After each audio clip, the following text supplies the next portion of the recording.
Everybody, March 28th, 2025, we're going to talk about real estate. It's up, it's down. We had inventory over 600, about 608 active listings, single-family residences.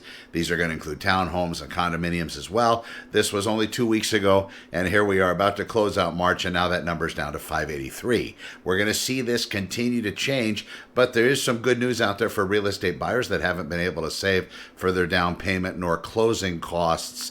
There are some loans out there that are actually available that allow what they call basically 100% financing. So you get the loan for the mortgage, the actual payment, and you also get two other loans, one to cover closing costs and one to cover your down payment, up to 3.5% depending on it. But these are FHA type or CalHFA loans. So these were actually wonderfully insured government type loans, and you can use them to be able to purchase real estate with nothing down. So some of the questions are, should you be buying real estate if you don't have anything saved for a down payment? That's going to definitely depend. I know there's several schools of thought on that. Some people say, well, you shouldn't because you're going to really be overextending yourself if you haven't had the ability to save money up until this point. And I understand that particular argument. And then there's others that say, well, they'll be able to get in and hopefully build some equity here in the next few years and then be able to make up for that. In addition, when you're coming in and purchasing any real estate listing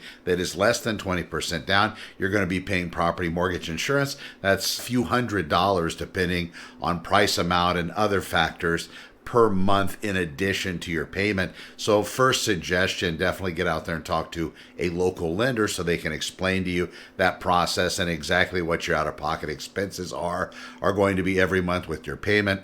Property mortgage in impounds, depending on how they're going to basically put your loan together. If you're going to be paying property taxes out of every payment, or if you're going to be able to pay that twice a year yourself, saving up that money. But in some cases, I think impounding that maybe makes more sense for a lot of people, especially maybe if you haven't been able to gather enough money to get a down payment.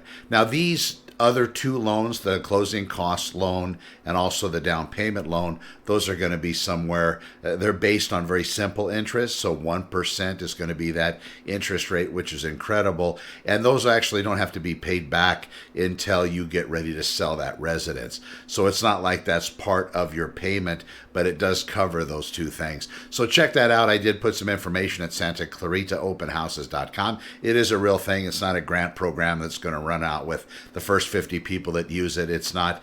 There are income limitations, but they're quite liberal. In addition, there are other credit factors, but again, all you need to do be pretty much to qualify a first-time buyer and not make too much money. And it looks like in LA County, affordability is kind of probably $940,000, depending on how much money you make and your own credit profile. It's Connor with Honor. Reach out when you're ready. I'll be here, and we'll see you in the next one.